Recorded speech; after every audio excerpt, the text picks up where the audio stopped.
In 1991, the fall of the Soviet Union caused much discrepancies in the Cuban trade market of agricultural products and food imports. Majority of Cuba's non-domestic products were brought to the country by the Soviet Union in exchange for sugarcane. The embargo that was placed on Cuba caused a rigorous shift in Cuban agriculture from a monocultural practice to a polyculture way of food production. The centralized focus on sugarcane evolved into a multi-focus on how Cuba could grow a plethora of crops to sustain its citizens. This dynamic change has been coined as the special period by author Bill McKibben in his book, The Cuban Diet. Cuba's agricultural transition has developed into a sustainable organic practice.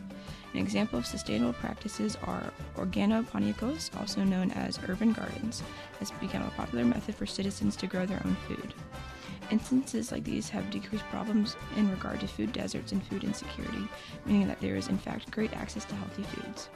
Organic farming has resulted in a very holistic and natural food staples in common cuisine. Popular dishes typically include some combination of vegetables and meat, accompanied by some variety of starch. Examples of this include arroz con pollo y picadillo. The Cuban healthcare system has been celebrated internationally for producing highly qualified medical professionals. It is estimated that 0.2% of Cuba's population works in the medical field. Many of the doctors that are trained in Cuba are leased or exported to other countries for healthcare initiatives or as replacement for European doctors. This practice originated in the 60s when the government used the country's doctors as a diplomatic tool to help the island nation overcome political isolationism.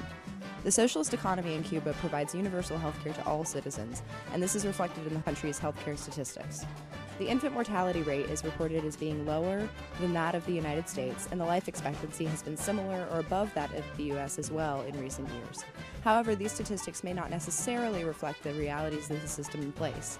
The country regularly experiences shortages of important medicines and supplies, and locals describe a tiered system that provides better access and care for political elites, diplomats, and tourists. Some doctors take money under the table to improve the care their patients receive or find medicines on the black market. Furthermore, there is research that suggests a manipulation of healthcare statistics to make the nation look healthier than it is. Specifically, researchers claim that doctors might count infant deaths as stillborn or even abort fetuses that have a low chance of survival. There is evidence to suggest that these practices are carried out with questionable levels of consent from the mothers themselves. While the Cuban healthcare system has managed to provide free healthcare to all of its citizens, it may not always be as idyllic as some claims would suggest. Cuban education spans back all the way to the early 18th century. In 1727, the University of Havana was founded, which is the oldest university in Cuba. Although there are many private universities in Cuba, public education in Cuba has always been free.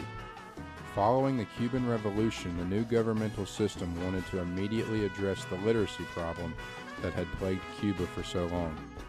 In 1900, Cuba's literacy rate was around 40%. Once the government had been restructured and schools were reopened, governmental efforts to increase the national literacy rate were very successful. Immediately following the revolution, over 800 literacy centers were opened. In just 40 years, the literacy rate increased drastically. By the start of 2000, 97% of students were literate.